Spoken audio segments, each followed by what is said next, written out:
Number of children in 6 different classes are given below. Represent the data on a bar graph. तो दोस्तों यहाँ पर हमें सबसे पहले एक डेटा गिवन है, जिस डेटा में हमसे बताया जा रहा है कि किसी एक स्कूल में डिफरेंट क्लासेस में कितने चिल्ड्रन हैं। अब हमें सबसे पहले इस डेटा को बार ग्राफ पर रिप्रेजेंट करना है। उसके बाद हमें उस बार ग्राफ से रिलेटेड कुछ क्वेश्चंस के आंसर देने हैं। आइए फिर सबसे पहले बार ग्राफ बना लेते हैं। इसके लिए मुझे ग्राफ पेपर चाहिए होगा, वो हम ले आते हैं। सबसे पहले हम क्या करते हैं, यस, किसी भी ग्राफ को बनाने के लिए हमें दो एक्सिस की रिक्वायरमेंट होती है। एक होती है एक्स एक्सिस जिसे हम हॉरिजॉन्टल लाइन से दिखाते हैं, एक होती है वाई एक्सिस जिसे हम वर्टिकल लाइन से दिखाते हैं। और जिस पॉइंट पर ये दोनों एक्सिस मीट करती हैं उसे हम ओरिजिन कहते हैं, जिसे हम जीरो से दिखाते हैं। ठीक है दोस्तों, अब सबसे पहले एक्स एक्सिस की बात करते हैं। इस पर क्या दिखाएं, क्लासेस को दिखाएं, जो क्लासेस के नेम हैं, 5th 6th 7th, या फिर नंबर ऑफ चिल्ड्रन को। देखिए हम वैसे तो कुछ भी दिखा सकते हैं, बट हम ज्यादातर यही प्रेफर करते हैं कि एक्स एक्सिस पर हम नेम्स, वर्ड्स, इन चीजों को ज्यादा दिखाएं और वाई एक्सिस पर नंबर्स को दिखाएं। तो फिर हम यहाँ पर भी यही करेंगे। एक्स एक्सिस पर हम दिखाएंगे क्लासेस को और वाई एक्सिस पर हम दिखाएंगे नंबर ऑफ चिल्ड्रन को। अब अगेन पहले एक्स एक्सिस की बात करें तो यहाँ पर हमने क्लासेस लिखी हैं, तो 5th 6th 7th 8th 9th और 10th मैंने सभी क्लासेस यहाँ पर दिखा दी हैं। बस एक ही चीज का ध्यान रखें कि सभी क्लासेस के बीच में इक्वल गैप हो। उसके लिए मैंने सभी क्लासेस के बीच में एक एक बॉक्स को छोड़ के लिखा है। ठीक है दोस्तों, अब उसके बाद बात करते हैं वाई एक्सिस पर। वाई एक्सिस पर हमें दिखाने हैं नंबर ऑफ चिल्ड्रन। तो फिर देखिए नंबर ऑफ चिल्ड्रन आपके डेटा में किस तरीके से गिवन है। लोवेस्ट नंबर देखिए यहाँ पर है, वो है 80 और हाईएस्ट नंबर है 135।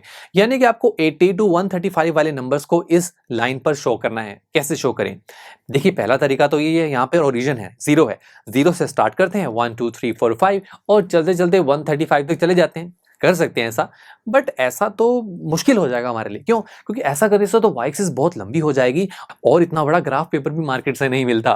तो फिर क्या करें, तो देखिए अभी मैंने क्या किया था, 1 2 3 4 इस तरीके के नंबर्स लिखे थे, यानी कि सब में 1 1 का गैप था।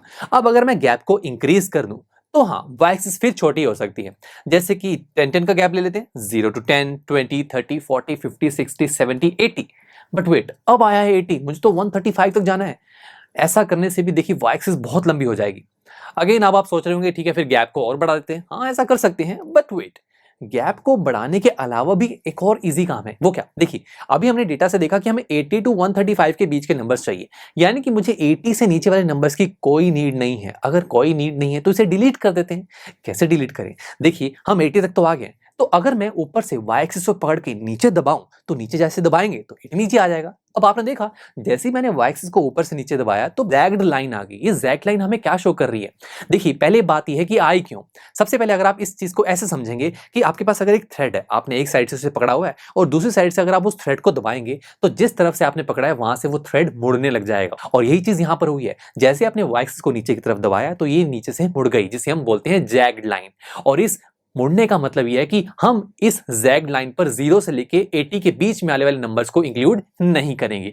और ठीक है ना, हमें चाहिए भी नहीं वो नंबर्स, राइट। तो ये है इस जैग्ड लाइन का मतलब। तो हमारे पास अब 80 आ गया, उसके बाद क्या आएगा, यस, उसके बाद आएगा 90 देन 100। ऐसा करते करते मैं 140 तक चला गया। देखिए वाई एक्सिस पूरी सेट होगी। और अब यहाँ पर अगर मैं पूछूं कि इस वाई एक्सिस पर हमने कितने कितने का गैप्स लेकर नंबर्स लिखे, 10 10 का गैप ना, जैसे कि 80 to 90 के बीच में देखें 10 का गैप है, 90 to 100 के बीच में देखें 10 का गैप है।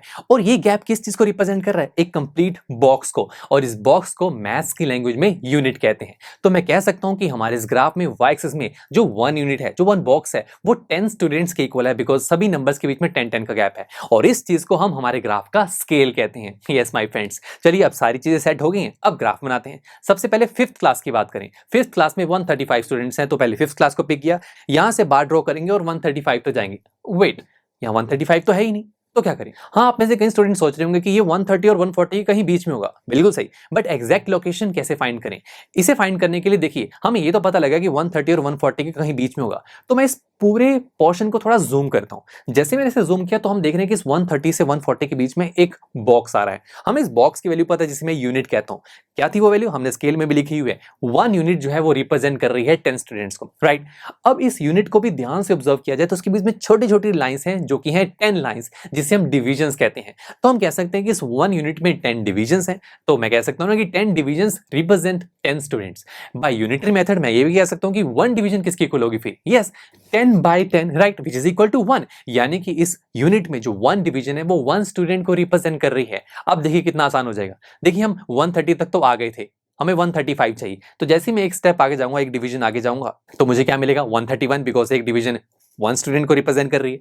उसके बाद 132, 133, 4, 5, बस ये आपको एग्जैक्ट लोकेशन मिल गई 135 की। इसे मैं वापस लेके जाता हूं और यहां पर एक मार्क लगा देंगे। बस इसके कॉरस्पॉन्डिंग हम एक लाइन ड्रॉ करेंगे। अब बस इस लाइन तक हमें 5th क्लास से एक बार ड्रॉ करना है जो 135 को रिप्रेजेंट करेगा। बस दोस्तों इसी तरीके से आपको 6th, 7th, 8th, 9th और 10th क्लास के लिए भी ऐसे ही बार ड्रॉ करने हैं। एंड आई नो आप ये कर लेंगे। देखिए स्केल की हेल्प से बहुत इजीली किया जा सकता है बार ग्राफ ड्रॉ।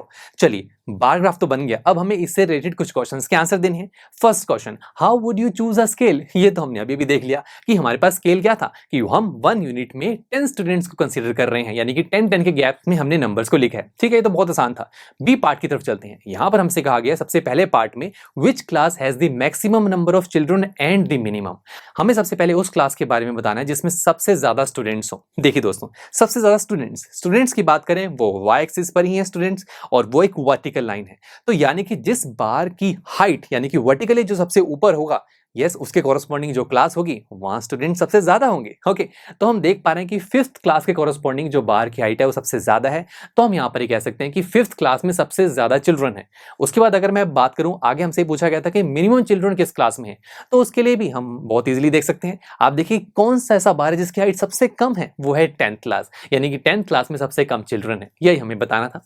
अब बी के ही सेकंड पार्ट को डिस्कस करते हैं जो कि है find the ratio of students of the class 6th to the class 8th। Yes my friends, अब हमें रेशियो निकालनी है class 6th to the class 8th। अब रेशियो से डरने की जरूरत नहीं है दोस्तों, ratio is just a fraction. Yes, और फ्रैक्शन में क्या होता है, न्यूमरेटर एंड डिनोमिनेटर। अब न्यूमरेटर और डिनोमिनेटर में क्या रखें, देखिए क्वेश्चन की तरफ। यहां पर हमसे कहा गया कि find the ratio of class 6th to the class 8th, यानी कि न्यूमरेटर में आएंगे क्लास 6th के स्टूडेंट डिवाइड बाय, और डिनोमिनेटर में आएंगे क्लास 8th के स्टूडेंट। और ये चीज आप ग्राफ से देख सकते हैं या फिर डेटा से भी देख सकते थे। डेटा तो मैंने देखिए यहां से हटा दिया बिकॉज मुझे स्पेस चाहिए था। ठीक है, सबसे पहले बात करते हैं क्लास 6th की। क्लास 6th के लिए हम बार ग्राफ को देखेंगे। 6th क्लास के कॉरस्पॉन्डिंग जो बार है वो किसके नंबर को रिप्रेजेंट कर रहा है, यस 120th नंबर को रिप्रेजेंट कर रहा है ना। तो हम लिखेंगे कि क्लास 6 में 120 स्टूडेंट्स हैं, 120 ऊपर आ जाएगा, डिवाइड बाय। अब 8th क्लास के बार को देखिए, उसके कॉरस्पॉन्डिंग हम एक हॉरिजॉन्टल लाइन ड्रॉ करेंगे जो y एक्सिस पर मीट करेगा, बिकॉज y एक्सिस ही हमें नंबर ऑफ स्टूडेंट्स बता रही है जो 100 को मीट कर रही है, यानी कि 8th क्लास में 100 स्टूडेंट्स हैं। अब 120 divide by 100 which is equal to 12/10, और इसे फर्दर सॉल्व करेंगे तो आंसर आएगा 6/5। और इस फ्रैक्शन को रेशियो में कैसे लिखते हैं, 6:5। तो हम ये कहेंगे कि हमारे इस क्लास 6th और क्लास 8th के चिल्ड्रन की जो रेशियो वो है 6:5, यही हमें निकालना था। चलिए मिलते हैं आपसे नेक्स्ट लेक्चर में, जहां पर हम हमारी इसी एक्सरसाइज का क्वेश्चन नंबर 4 सॉल्व करेंगे। आई एम श्योर स्टूडेंट्स आपको ये लेक्चर काफी पसंद आया होगा, और ऐसे ही मजेदार तरीके से अपने हर एक कॉन्सेप्ट क्लियर करने के लिए डाउनलोड कीजिए PUSTACK ऐप को, जहां पर आपके पास और भी बहुत सारे ऑप्शंस होंगे, जैसे कि back exercise solutions, tip videos, sample papers and much more. So what are you waiting for? Download the app now.